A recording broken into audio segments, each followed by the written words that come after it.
Ô, phá cửa. Để tôi mình tua thế nó này. Ừ. Tôi mà cho để đồ cực đồ. Chết tiệt, bây giờ tôi muốn họ đi chập lột này chỉ không mà thêm một chiều. Để tôi dễ lưu mua là chúng ô. Yo, cửa mở lửa. Một đổ tài đấy. à. Mở cho tí ở tròn ra.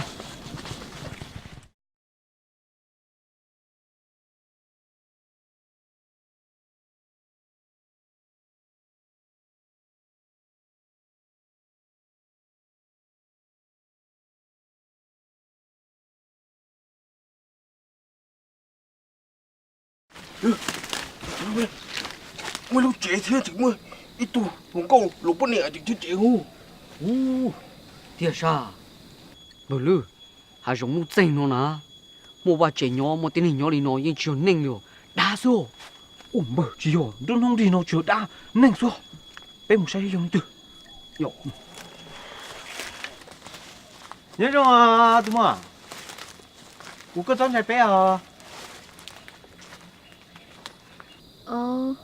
Nè sợ đâu tôi lo.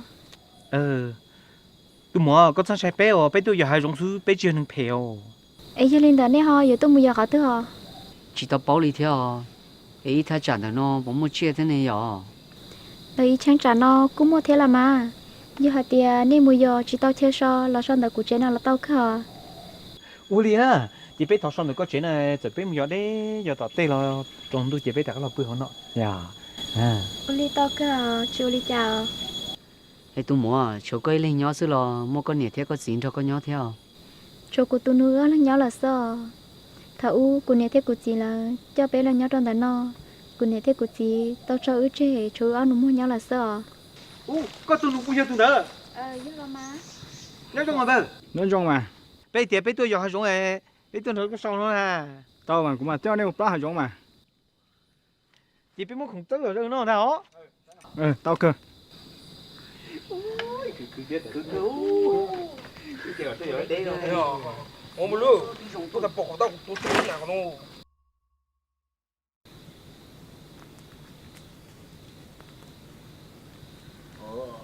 Căn thủ xa bọc cái đâu bỏ. Không muốn sợi, đóng bơ. Một đưa, đâu xuống. Chắc đi sao? Tôi muốn câu đi, có một cái từ lòi trả tao tùng chế lo luôn à. Bây giờ ta kín nó, cũng muốn đèn đã cứ han đã, cho lâu cho bé nó chạy nó. Lo, nên ta chờ nó chế lo cơ giờ. Uli chạy, nè tôi chỉ lên, họ bởi tôi nuôi là nè. Yo, tôi chạy chụp bóng bên này lo đi nó. Tiền một lúc. Nó mà bên này mu rồi ít mò chỉ lo luôn. Tôi rồi như tôi tông man tông nữa, chỉ tàu nó mất khá quả khó rồi. Bữa mình, có sợ chế rong mà. Bữa nay muốn rõ mà im mò nó chỉ bỏ lo đi. Có sợ gì có bắt cho bé muốn chém bữa nay à? Thế giờ bữa nãy tao mang tao cũng mà cho bé muốn chia. Uli mà, cháu sợ thế nào, lo im mò nữa nè. Đi cười. Không muốn nó cả. Tôi muốn tao nó. Rồi, muốn đọc không? Rồi một lúc.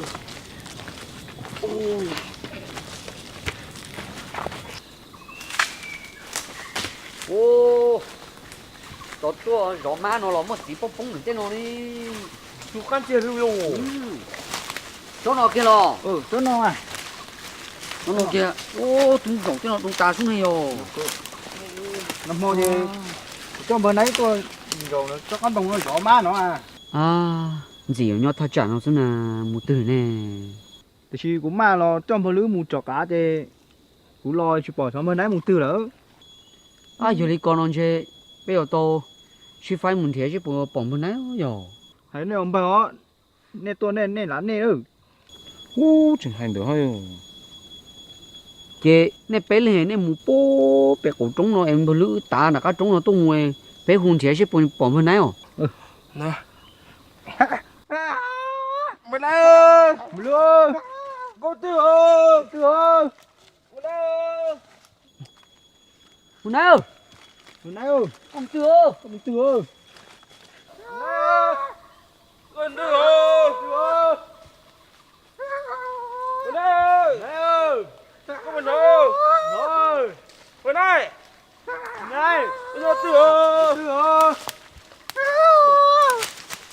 mà này tưởng mà này này bữa nay ơi mà này con một từ có bữa nó bé hú cô mà này bữa nay ơi à một từ nè bữa nay nó nè tôi chỉ có một những tiền họ từ đi ăn chơi mà này bữa nay chả bông bông bữa nay có một từ ơi mà này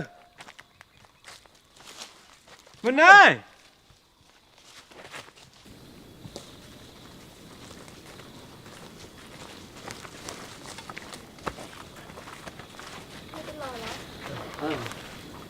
cứ lo mình thấy bọn bên này thì sống một từ liều như xe cơ mà lư chỉ bọn bên này thì bây giờ đi chả mà lo cô sao thì biết chỉ lên một chế thôi mà chỉ to giờ bé một chế bên này không một chế ổn định lỡ đâu mà cứ rong thế chỉ chả bé một cho chế bên này họ chỉ to một cho lâu chế bên này rồi chả mà ai biết tôi thiệt cá trúng hổ cá hổ cá ta tôi chỉ bỏ nè vô đi chả mà rồi nó nè của bao tiền rồi nó mò của tôi nãy mua tiêu tôi chỉ mua đi tới mình nó theo mà ô theo có tôi theo ừ tôi theo ô nên tí nhon để cho ô sử dụng lo ô bên này khó tôi nhớ tôi ít mò sao họ lúc chế nó giờ và mình theo tụi mòn có ly cái lúc chế người chủ nhân thế nó có tôi nó có bốn cho bỏ nên bên này cho cá lò chế này giờ chính cho bỏ thế nào anh này nhon thế này mà mua chế sao thì dùng một chế thế nó thế thì nên bên này nó mò chế mua rong mà ý mò căn tụi nó chỉ lo chế đi chơi cơ đi à chỉ sẽ là thì bây giờ đi chả nó ồ chế cũng thơm mà bé bự ia mò đâu cũng một chỗ đây ia mò bé mà mua chế nguyên thằng mà dùng bự lưỡi ô liều cho con nhạc cơ liều chế mình theo tụi mò thọ sao nếu chế ia mò yok tao cơ mà tao cơ mà nè cho các mua bé chỉ nhớ theo thì nhỏ ha cho con nhạc cơ chỉ sáng nhỏ liều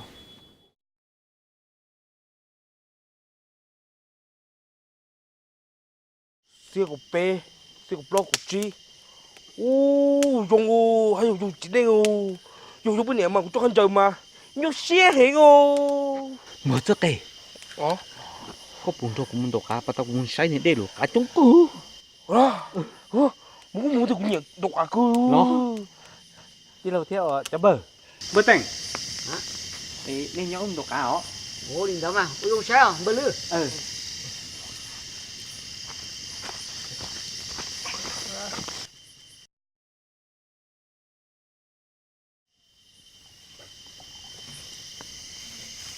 Cháu bờ. Đây bọn đâu cũng mua tròn ra to. cũng một thế à ok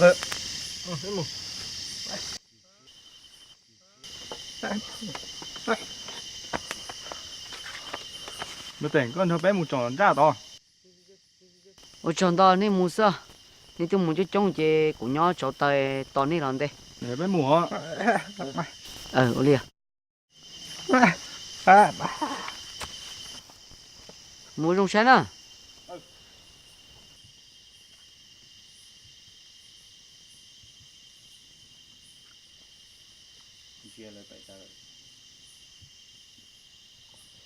tôi nuôi tang có họ chính ra là mua dầu xí lọ Sáng mua cơ theo tí xí như nhớ xế chế cả liều.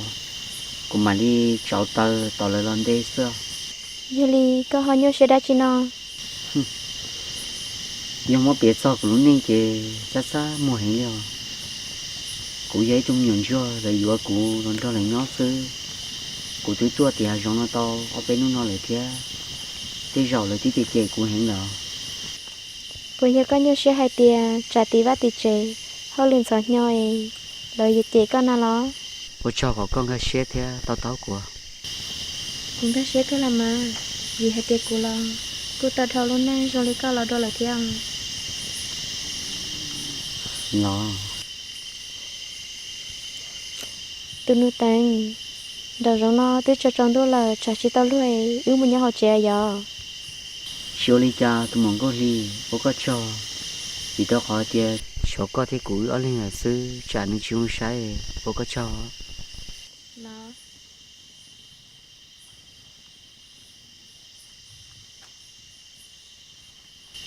tụi nó tàng giờ lên đây lần nữa của tôi sắp tiền đây rồi có gì chị cha cùng một sáng đây đi lo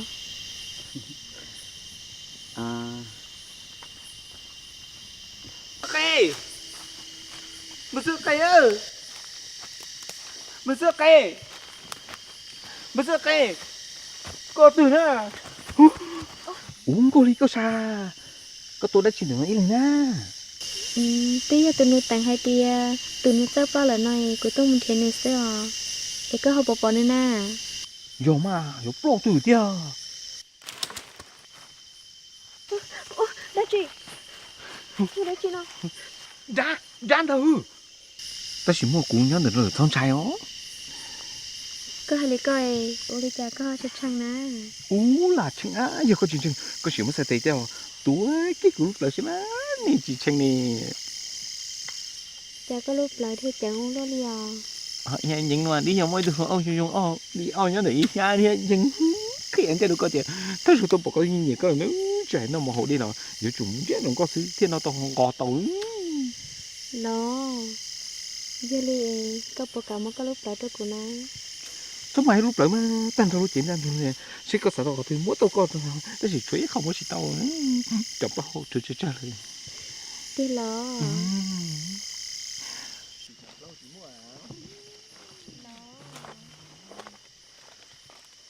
Lư, ôi chả có thằng ông đó tên nói nè.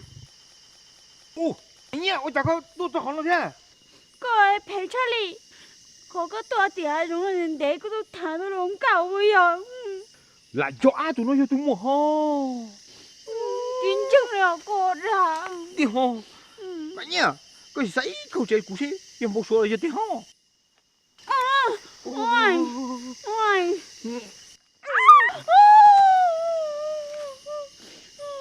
Lư, con tàu của anh chị nè. mày nhá thôi thiếu cũng thấy tiền chả có hiệu đa hiệu đa nhà mày nha Vô đã. là phải nữa mày nha Lư mà phải cho nữa. cũng cho có cô mày nhiều chứ theo Lư, tại cụ tôi tính đủ rồi, cụ bỏ ra lâu số thế, nhưng cái tao người của tia dùng nó đã tổ mông nó, chỉ mua nó lâu số bỏ tu, đã nó mới tu nó đã lâu số anh trai lâu số lo chè tôi chúng cho tiền tôi rồi là ừ, ui giờ có uống chuyện bơ tầng tôm bơ tầng mấy mà bố chỉ mua những trai đã mua chè, ôi mày nha thôi con má chỉ tôi lúc mua đá thế nào. mày như có ai tôi chơi cụ thể hai chúng nó tạ li em cô